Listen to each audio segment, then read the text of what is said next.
Aku Afi. Di sini aku akan menjelaskan tentang sistem dan struktur politik ekonomi Indonesia masa demokrasi parlementer. Pertama, perkembangan politik masa demokrasi liberal.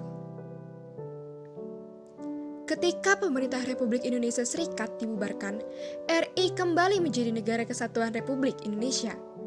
Perubahan bentuk pemerintahan ini diikuti pula dengan perubahan undang-undang dasarnya dari Konstitusi RIS ke UUD sementara 1950. Masa demokrasi liberal di Indonesia ini memiliki ciri sering terjadi pergantian kabinet. Kenapa sih sering terjadi pergantian kabinet?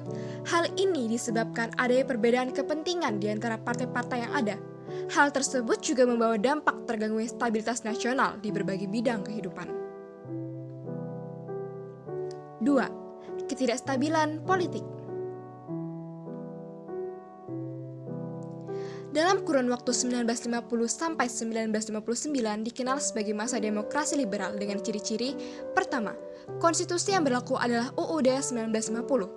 Kedua, sistem pemerintahan bersifat parlementer yang mana kepala pemerintahan itu dipegang oleh seorang perdana menteri. Ketiga, kabinet yang diterapkan mengikuti sistem parlementer yang mana menteri-menterinya bertanggung jawab pada parlemen.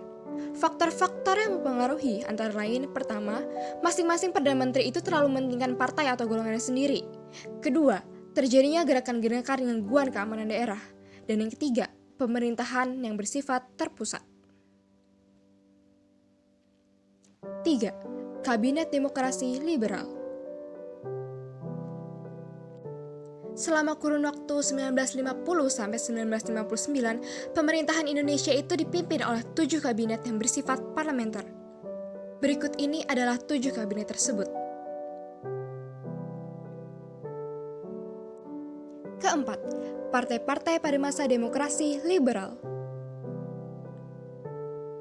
Berikut ini adalah partai-partai pada masa demokrasi liberal.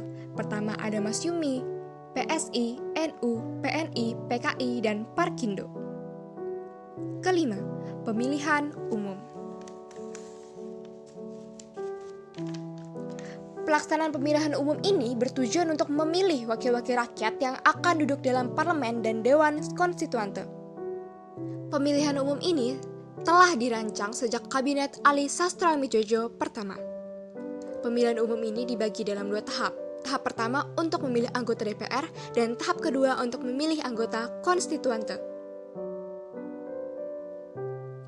Meskipun Kabinet Ali jatuh, pemilu itu tetap terlaksana sesuai Kabinet Burhanuddin Harahap. Pemilihan umum ini merupakan tonggak demokrasi pertama di Indonesia. Berikut ini adalah 4 perolehan suara terbanyak untuk anggota DPR. Dan berikut ini merupakan 4 perolehan suara terbanyak untuk anggota konstituante.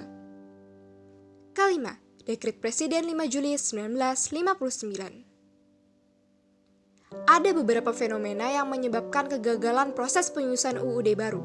Pertama, adanya ketidakpuasan rakyat atas kepemimpinan Ali Sastroamidjojo. Kedua, munculnya gagasan Presiden Soekarno agar partai-partai itu dibubarkan. Ketiga, terjadinya gerakan ketidakpuasan di daerah akibat situasi politik di tingkat pusat. Keempat, lahirnya konsepsi Presiden Soekarno. Kelima, Presiden mengumumkan keadaan darurat perang. Keenam, lembaga konstituante hasil pemilu mengalami kemandegan.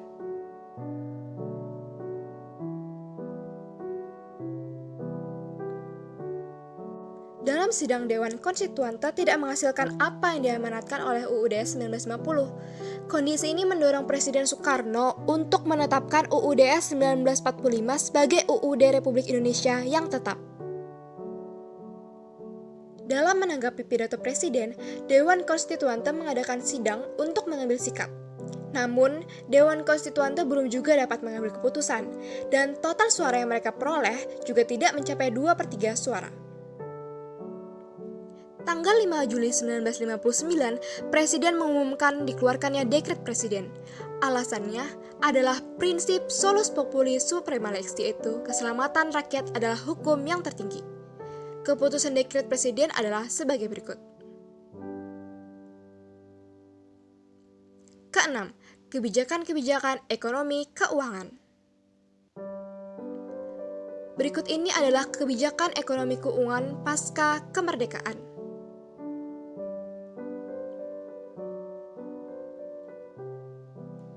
Berikut ini kebijakan ekonomi keuangan 1950 sampai 1959.